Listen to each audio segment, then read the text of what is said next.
What is a right? Not what is right, what is a right? But then, what is right can be gleaned or defined by what a right is. This is what this video is going to be about. And to begin, I'm going to read a short letter. Now, if you know who Alexander Shulgin is, then well done you. Very interesting, amazing character. And this is his book, Pikal. Well, his book, I say. It's written by him and his wife, Alexander and Anne Shulgin. He is the scientist who rediscovered MDMA after it had been discovered in the sort of 20s or 30s by some country. I think it was something like Russia, or some country was looking to find a drug that would make the perfect soldier, like a super fighting soldier. Erase fear, get rid of hunger and stuff. So they were synthesizing drugs and trying them out, and synthesized MDMA and found it to be useless for the purposes of super soldiers, because all the soldiers kept hugging each other and otherwise not wanting to really fight. When Alexander Shulgin discovered it, he very quickly realized the benefits that it had for allowing someone to discuss or contemplate aspects of their life or personality that were troubling to them. Aspects that would normally, sometimes there'll be something about something that's happened to you, or an aspect of your own personality, and if you talk about it, you just start to cry instantly. It just starts upsetting to you. It's that traumatic. And so, as we all do at one point or another, we become Egyptian swimmers, which is my word for people in denial. I also sometimes phrase it with the joke, what's the most popular country on earth? It's Egypt, because at some point or another, everyone's had a swim in denial. And so, he discovered that it was amazingly beneficial for people who are contemplating aspects of themselves or their lives that were troubling to them. You can literally, on MDMA or ecstasy, you can literally say to a friend of yours, when I annoy you, what is it about me that annoys you? And they can literally go, well, you just won't shut up. You go on about the same things over and over and over, and whatever the case may be, and you can go, right, okay, alright, okay, right, I see what you mean. I'm going to try and stop that then, right? What should I do to stop that?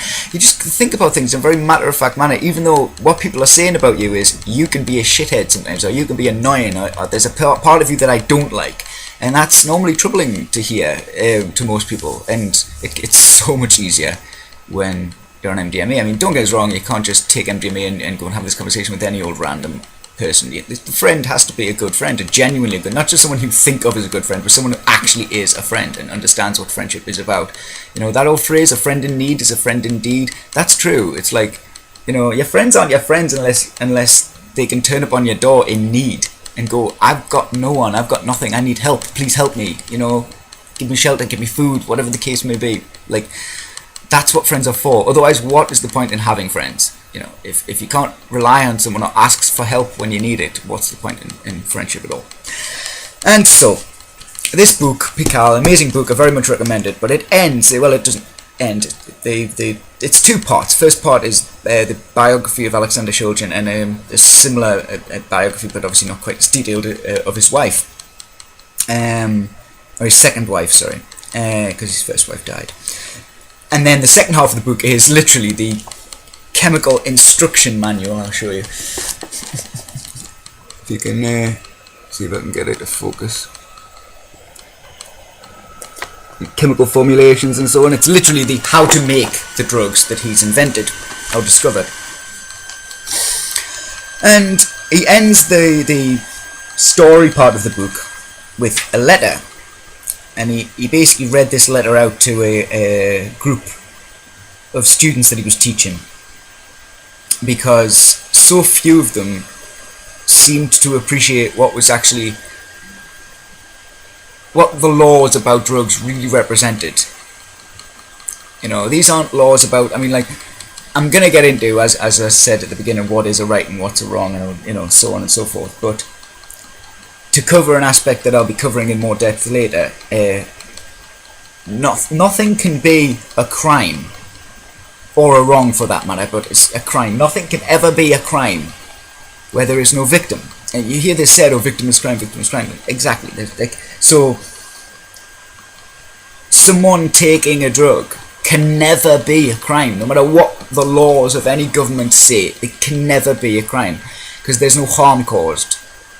In fact, all crime is theft on one level or another. Something else we'll be covering later. So, something has to be taken from someone in order for it to be classed as a crime. That doesn't happen when someone smokes a joint or takes an ecstasy pill or snorts a line of coke or whatever the case may be. And so because of this lack of appreciation about the laws and what they represent to his students, he read this letter that someone had actually sent him, or it was like a speech within a letter, so not the whole letter that he was sent, but this is something that was contained within the letter, and I think it perfectly encapsulates the principles that we're about to talk about, and the ideas that reign over this world. Is it any wonder that laws prohibiting the use of psychoactive drugs have traditionally been ignored? The monstrous ego or stupidity of a person or group of persons to believe that they or anyone else have the right or the jurisdiction to police the inside of my body is in fact so monstrous a wrong that were it not so sad, indeed tragic, it might be humorous. All societies must, it seems, have structure of laws and orderly rules and regulations. Partially, just to sideline off the thing, that's partially true, but only in the sense that with it, as long as that society is a voluntary society, and those rules and regulations are merely kind of, guidelines for the ease of use, for something to work smoother for everyone if everyone goes by a certain system. But if that's voluntary, fine. But the idea that we need government, which kind of is insinuated by that last sentence, I don't agree with. But anyway, so all societies must have structure of laws and orderly rules and regulations. Only the most hardcore fanatical anarchist would argue that point. Well, that would be me. But I, as a responsible adult human being, will never concede the power to anyone to regulate my choice of what I put in my body or where I go with my mind. From the skin inwards, it is my jurisdiction, is it not? I choose what may or may not cross that border. Here, I am the customs agent, I am the coast guard, I am the sole legal and spiritual guardian and government of this territory. Only the laws I choose to enact within myself apply. Now, were I to be guilty of invading or sabotaging that same territory in others, then the external law of the nation has every right, indeed the responsibility, to prosecute me in the agreed manner. Like I said, if you've got a genuinely voluntary society, then yeah, what he's saying would work. But within the current paradigm of government as we know it, which is basically slavery, which we'll be covering in further videos, future videos, why that's the case. In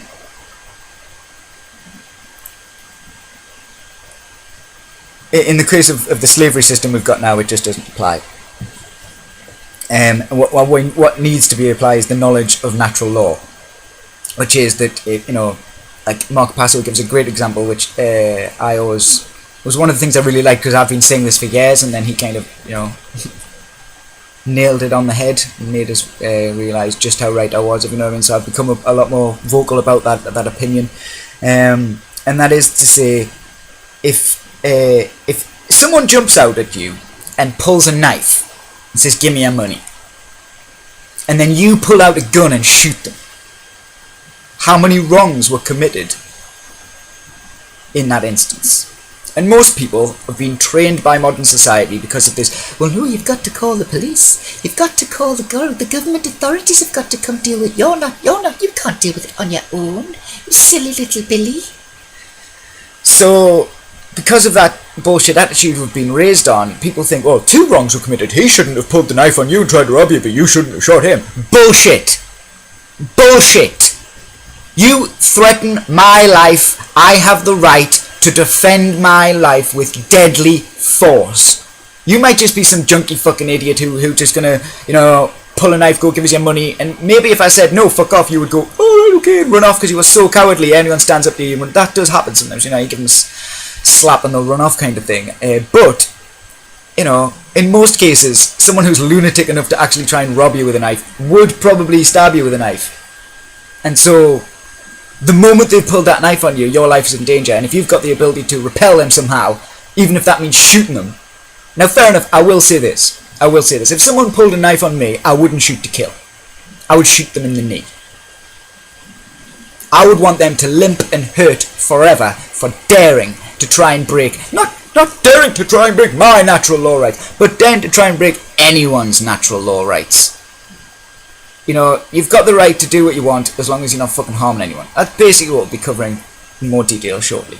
But just to finish the letter. But what I think, where I focus my awareness, what biological reactions I choose to cause within the territorial boundaries of my own skin are not subject to the beliefs, morals, laws, or preferences of any other person.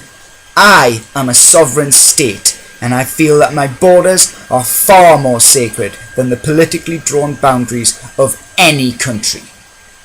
And I like to add a line after that, which is, I like to say it as well as that, which is, you have no power over me. Even a person in a jail cell, the authorities have no power over that person. They may have taken forceful and illegal control of your movements or your body, but on the real level, they don't have the power. That doesn't make them right. It's like a law might be a law, but that doesn't mean that it's right. The law doesn't make things right or wrong.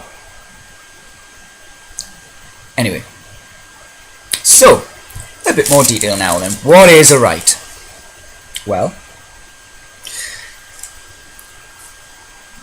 just to say quickly this, I've been working on starting making videos and putting information out there and planning and stuff for a little while now. And I made a video the other day, sort of detailing a few of the issues I'm going to be covering. And this is my second video. And the reason this is being made is because of a video that Stefan Molyneux made. Now, I want to say very clearly, first of all, that most of what Stefan Molyneux says, talks about, his opinions, what he espouses, I agree with, or at least believe there's this, partial truth to it kind of thing. I mean, I fully agree, but I believe he's on the right track where I don't fully agree kind of thing. In most cases. And there's only been two things that he's said that have really made me think, what the fuck are you talking about? And one of them was the statement that magic in fiction is always a metaphor for madness. Well, it just doesn't quite work with me. First of all, on the very, very basic level that you're talking about a completely subjective issue, perceptive response to art, and then saying it always is something. Well, that reminds me of there's a great meme on the internet saying, what your English teacher says the meaning of the curtains being blue in the book is, and then it'll be like, it represents the mood of the solemnness of the character and the windy barren landscape outside, the dark blue, like all these similes and all these metaphors that the teacher associates with what that blue curtains represent. And then, just below that it'll say what the author meant about the blue curtains. The curtains were blue. Like often people read into things that was not put there by the author. And so whenever you view what something means in metaphorical terms or symbolistic terms in a book, in fiction, you've got at least a couple of options in every instance for what that might be interpreted as by the reader based on their presumption. And then you've got what the actual author meant. What does the author say was the motivation for writing the book? What does the author say was the concepts that drove her or him? And although there are a lot of films and books which work on that very basis that Stefan's talking about, where like madness is represented by magic, there's a really good example in the film Pan's Labyrinth. Really good film. If you haven't seen it, I'll try not to spoil what happens, but this girl is got a family life which is like isn't that great. She's growing up in the Spanish Civil War, and her mum, I think her dad died, and her mum's married this really mean shithead of a general or a captain or something. I think he's a general in the Spanish army, in this fascist Spanish army, and he's a fucking asshole. And in order to kind of escape that world, that horrible world she's living in, she starts to, well, it's one of those things where it's left to you for you to decide. Either this magical world, it's a magic story in the sense that this magical world appears and blah blah blah, and, you know, like Lion Witch in the Wardrobe, it's just so much more interesting than the real world, and that's that kind of in the film The Magic's Real. But the other way to look at it is that she's escaping from this horrible environment into a fantasy world of myths and legends and creatures. You know, there's like oh, he's not a centaur, but he's got goat feet and, you know, like, and horns. It's called Fern, or Fern, I think he's called.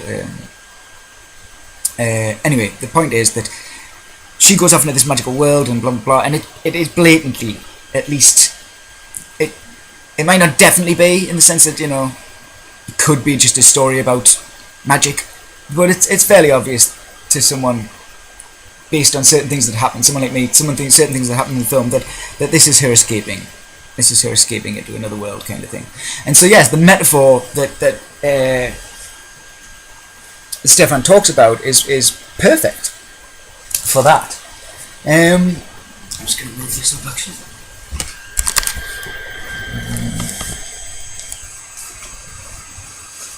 And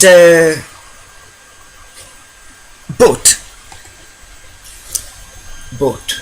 there are a lot of he used the same reference for Harry Potter, and there's I know the Harry Potter books back to front, like inside out, back to front. I won't get into why, but like I just do. And he seemed to only ever referenced the films when he spoke about them, and there's large differences in the films, and there's certain messages and certain themes that are repeated throughout the books that they just didn't have time to fit into the films. So, as far as I'm concerned, that metaphor doesn't quite work, and he's very adamant that it's all magic is always a metaphor for madness. So, you know, sorry, but I have to flag bullshit on that one. Now, I know I've wandered off the subject slightly because we got on to Stefan, but the point is that the other thing that he said that I've disagreed with was just the other day, which is he had a little video which was rights summarised in 7 minutes. I think I'll try and put a link in the low bar, or I'll put a link in the comments section so you can see the video in question. And for someone of the intellect and of the magnitude of Stefan Molyneux, he's an incredibly intelligent guy. There's no debate about that. I might disagree with a couple of things, but the guy is incredibly intelligent. He can articulate things that, you know, I've heard other people talk about well, but he can articulate them very, very well, very, very crisp, cleanly. He uses good metaphors quite often. And so, yeah, and so it was one of those, oh, come on, say it in. So, Stefan, I can't believe you've been so stupid here. Like, it basically, he did that thing sometimes he does where he'll have a video and it'll be part of one of his shows, and he'll just take the snippet out, and it might be an hour, it might be 20 minutes, it might be 5 minutes, but he'll take a good point out and put that alone. So I didn't actually hear what the specific question was that the guy was talking to asked, but his response was basically like, oh, right, so you want me to explain what a right is, or kind of thing. And then he proceeded to spend the entire 7 minutes talking about something that wasn't a right.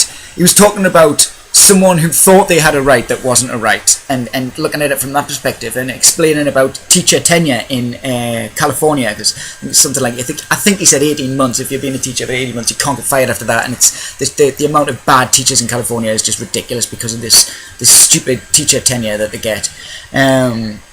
And basically, it's a bad idea for anyone to be unsacked, apart from certain very high level university professors, and I think and I say that very much with a pinch of salt, because I believe that in the way that the university system is supposed to work, that the tenure acts as a very good thing, because it allows you to get to a point in your career where you can say anything, and no matter how much the people disagree with you, they can't fire you. You know what I mean? So you can say the thing that goes against the grain of society, and in most cases, that's not going to be, blacks are evil, man. It's actually going to be something like, I don't think that science is as open-minded as it should be, or something like that.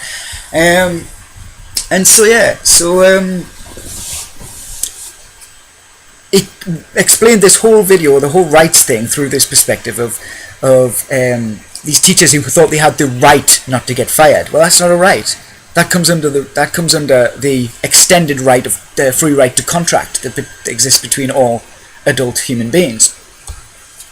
So, finally, after nearly 21 minutes, what is a right? Well, a right is by far an easier thing to define in the apophatic. The apophatic is to say what it is not. It comes from an old concept of God, in the sense that there was a certain group of people. The apophatics basically said that God could not be defined by what he was, only by what he is not. And in this instance, that's where it comes from. That doesn't mean I'm trying to promote God. I'm not saying, like, blah, blah, therefore, you should believe in God or anything, stuff like that. But what I'm saying is that it's better to define a right by what it is not than it is to list the actual rights you have, because you've got so many. So what's a wrong? If it's not a right, it must be a wrong. So what it is not. So what is a wrong? These are the wrongs. Now, I might have forgotten one, or two, possibly. Right? There might be something in there, but I personally believe that if I have, it's not a case of forgotten. I think it'll be a combination of a couple of these things together, which makes it seem like it's something new. So anyway, coercion, forcing someone to do something against their free will. That's a wrong. Rape, forcing someone to engage in sexual contact with someone other than they want to. Stealing their free will to choose sexual partners. Murder, stealing their life. Assault, stealing their right to be left alone, if unaccosted, unassaulted, to be left in peace. Theft, actual theft of property of some kind or another. Trespass, the theft of someone's right to be left in their lair or their domain, and have that be secure. And fraud, theft of the truth. As I said in that list, every single one of them is a theft. Every crime, every wrong has to be a theft. You have to steal something that doesn't belong to you, whether that's physical property or someone's free will or whatever, in some way or another. They are the wrongs. That's the list of wrongs. That's it. Everything else is a right. Everything else is a right. If you have the right to do something, unless it affects someone else's free will. And even if the laws of the country you live in state that you don't have that right, and that you will be punished for exercising that right, they won't say it like that. They'll say you don't have that right, and you'll be punished for breaking the law.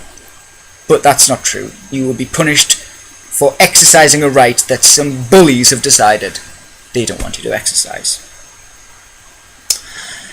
And so it seems simple. But unfortunately, people seem to have trouble with it. And the reason is because of something I'm going to be going into a lot more detail with, but I'm going to touch on to finish this video, which is what's wrong with the world? What's wrong with all the human beings? Because I think you'll notice that there seems to be a lot of good people out there. I've met quite a lot of nice, beautiful people, but a lot of them seem to still have trouble with certain issues or certain areas, and it's because of brain imbalance. Because we've lost the art of the balanced brain. You're supposed to as I covered briefly in my last video, you're supposed to use the left-hand logical, rational side of your brain so that you don't get deceived, so you don't become naive and you just, gullible. And then you're supposed to use the right side of your brain, which is the creative, imaginative side, to kind of see that there aren't all the answers. Maybe you need to just use a little bit of imagination and a little bit of well, what if this and what if that, and by using the two together, you become open-minded but not naive, and logical but not hardened skeptic, like hardened skeptic who just won't listen. No, can't be possible, right? And because Einstein said quite beautifully, if at first an idea is not absurd, then there is no hope for it. And that is very, very true. All of the great ideas are mental. They sound absolute batshit crazy until science starts to prove them out, and then all of a sudden these revolutionary ideas work. So, given what the Einstein absurdity line, what we're left to contemplate is that hardened skepticism is always a bad idea, because you are limiting yourself to saying you're only going to believe what's possible based on the latest science. And the latest science hasn't got all the answers. There's always going to be that bit beyond that. So you've got to be able to imagine beyond that. That's why hardened skeptics are very rarely scientists. I mean, often they are. You do get hardened skeptics on certain subjects, but they'll be sort of hardened skeptics in the religious sense, not in the scientific sense. A lot of scientists will secretly believe and will talk behind closed doors that they believe that the science is ignorant in a lot of areas, that it needs to be a bit more open-minded, and because scientists are like that. Scientists tend to be the kind of people who go, well, I wonder, let's try and find out, and let's see what the evidence is, and there's lots of evidence out there for things like psychic ability of one kind or another, and people just don't believe it, or people just refuse to listen and look, and the people who do go, oh, there's something here. It's not. There's no, definite. It hasn't been proven, but there's definitely not nothing. So anyway, brain imbalance is the key. Brain balance is the key. Sorry, and in terms of what's to be done, but in terms of what's wrong, brain imbalance is the key. And the reason is because the powers that be, societies, fucking so-called leaders, powers that should not be, have quite nicely managed to get us to separate ourselves into the two different groups they need. And that is because when your left side of your brain is underdeveloped, when you're not using the logical, rational side enough, the subsequent overactivity in the right side causes them to basically not shut down, but like executive function. The decision-making capacity shifts from the cerebral cortex, the highest part of your brain, to the middle part, the emotional part of your brain. And you react purely emotionally to things. And this is where you get slave think from. This is where you get these fucking hippie bullshit wankers who think that just to talk about something that's bad is to give it energy and to help it grow, which is utter shit. Utter shit. Are you telling me that me and my friends talking about how to, let's say how to keep ourselves and our family safe from paedophiles? Say there's a one of those halfway houses for paedophiles in our area, and we have a genuine case of paedophiles in our area who potentially could be a risk to kids, discussing what ways that would be the best way to deal with that concept and deal with that worry is not to give it power. It doesn't grow or gain strength in any way from us doing that. In fact, if we do our jobs properly, it loses strength. Or vigilance could be another act of discouragement against any of them doing it. They won't just have to worry about the police getting them, they'll have to worry about the being observed, and well, actually yes, it would be the police, but my point is you won't have to worry about something being directly observed by the police when you've got sort of a neighbourhood watch kind of thing going on.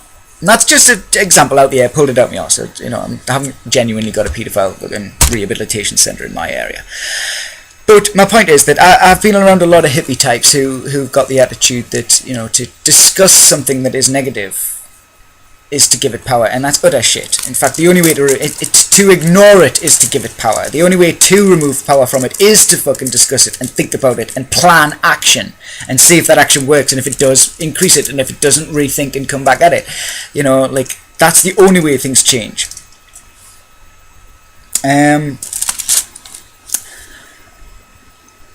And so, yeah, and on the other side, if you don't use your creative, caring, intuitive side of your brain, the right side, and you rely too much on the logical, rational side, executive function, because of the imbalance that's created with that, executive function fails and goes to the lizard brain. Basically, it's the first part of the brain. In fact, part of it is still part of the spine. That's how ancient it is in evolutionary terms. It's the lizard brain, and that is what deals with sort of fight or flight logic, and and it makes every decision into a sort of eat or be eaten scenario, and that's where you get master think. That's the brain imbalance that all these fucking armed thugs that we delightfully call the army are in. Now, don't get us wrong, there's plenty of nice enough people in the army that are all armed thugs in the sense of just being like brutes, but majority of them are in brain imbalance to the left side of brain imbalance, because they believe in authority. They believe that it's not wrong for them to kill someone because they were told to do it by someone who has the authority to do that. Well, it's only right to kill someone if they're trying to kill you. I'm sick of having this argument. When I argue against the army, I'm not really arguing against the army so much as I am a concept of a world where the army can be sent to war without any risk to the people that they're supposed to defend. I'm sick of hearing that the army defend my freedom. They do not. No army has defended the freedom of this country, the United Kingdom, since the Second World War, and even that's got some issues with it. Even that isn't as clear cut as I used to think it was. Which I now know because I've done some research, which a lot of people don't. Most people just stick to the classic library books on the Second World War. There's loads of stuff happened in the Second World War that you've got no idea about. Absolutely no idea about. And I'm not saying that the Nazis were good guys, and I'm not saying that Jews didn't get murdered, so don't jump on that bandwagon. But there is a lot of aspects to every part of that story, every group's part of that story, be it the Jews, the Gypsies, the Christians, the communists, everyone. There's every aspect of World War II has got so much information on it that just doesn't get talked about, and when you do talk about it, often people think you're talking shit. So, because people are fucking ignorant. Now, yeah, so there are two types of brain imbalance. You've got your slave think and your master think. The controller and the kind of just go with the flow, just follow the leader kind of thing. And that's your brain imbalances. And there are examples of the extreme. The hippie and the soldier are your extremes of those, where the hippie's pretty much completely in right side brain imbalance, and the soldier's pretty much completely in left side brain imbalance. But most people aren't like that. Most people have imagine life is a path, like a corridor, and there's lots of doors on either side, like in the Matrix when they go into those back rooms. There's all those corridors, all those doors, and there's a door on either side. And if you go into that door, there's a room, but at the other wall. So you would go sort of in the door like that, and then you would sort of turn left to go in, and turn right, and you'd be facing the way you were facing before in the hallway, right? And there's a door there, and you go through that door, and there's another room, and you can go out that door on the right, and you're back into the hallway. Okay, you got that visually? Well, imagine that walking your entire life down that hallway is to be in brain balance, where you've got your brains balanced, the left and the right working together to create wisdom, which is knowledge of right action, knowledge of the right thing to do, and then applied. And on the left-hand side, the right-hand side, you've got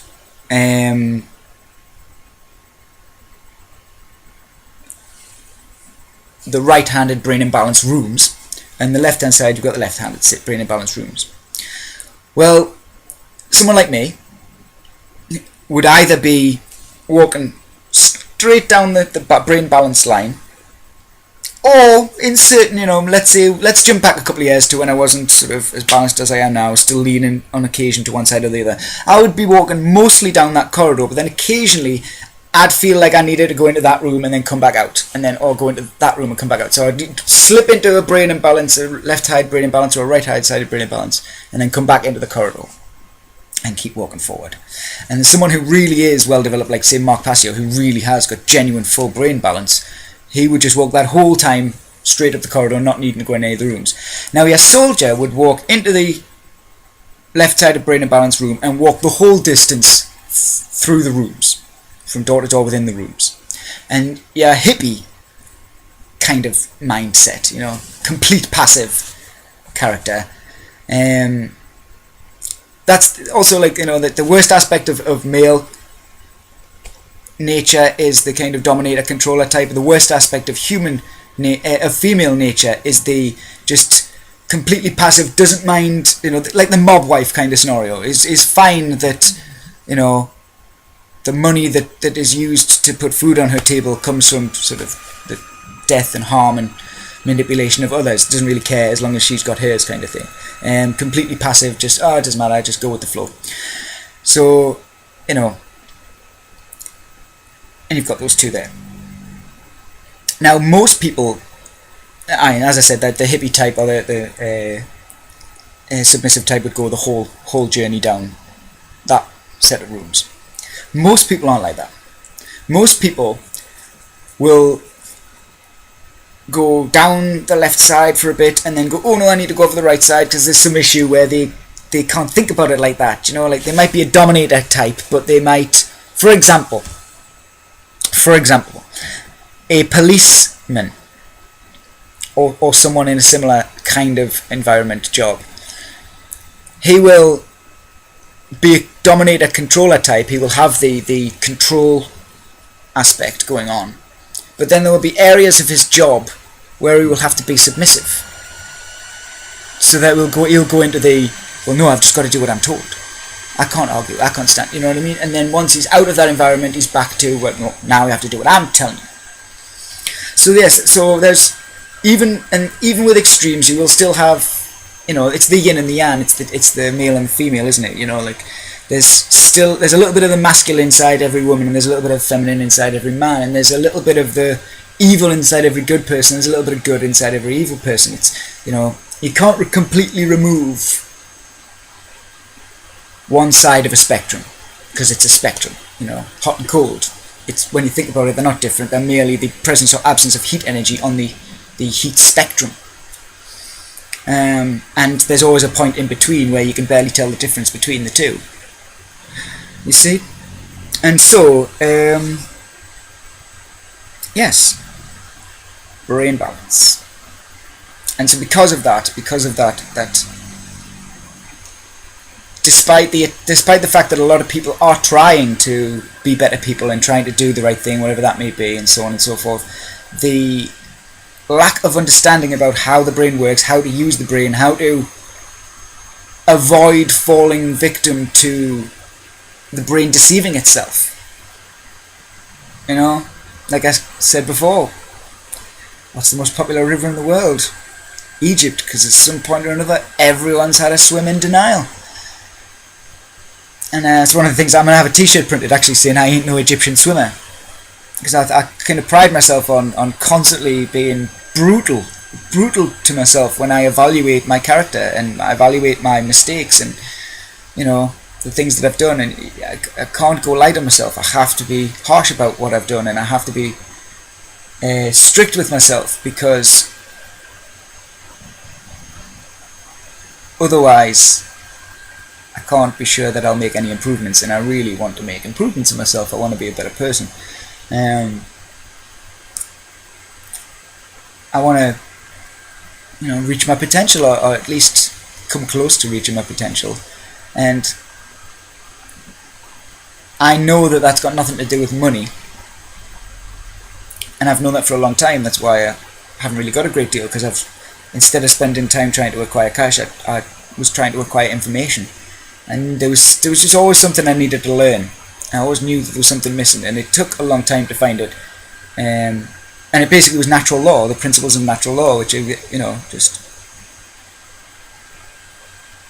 as well as the list of wrongs that I listed. There's the Hermetic principle, and understanding those two things is basically one of the secrets to happiness, really. And it's something that's been around for so long and has proven itself out. You know, you look at the amount of world leaders and movers and shakers, people who influence people, and I'm not talking about people necessarily just now, I'm talking about throughout the centuries. The people who've changed societies and changed worlds have quite often had this information. Things like the Hermetic principle. You can, you know, change reality with it if you really understand it. Because it's not about magic spells and blah blah blah. It's kind of like someone teaching you how to make cement, and then showing you how to make a brick, and then giving you a quick rough, you know, look, this is how you put them together best, and then all of a sudden you can build a fucking house. It works on a very, very basic materialistic level, even though it's not materialistic. Anyway, that was that. So I've basically got a little bit off subject a couple of times, but that's what a right is. You have the right to do whatever the fuck you want, unless it harms someone else. Or, put in the best phrase I've ever heard in my life, do no harm, but take no shit.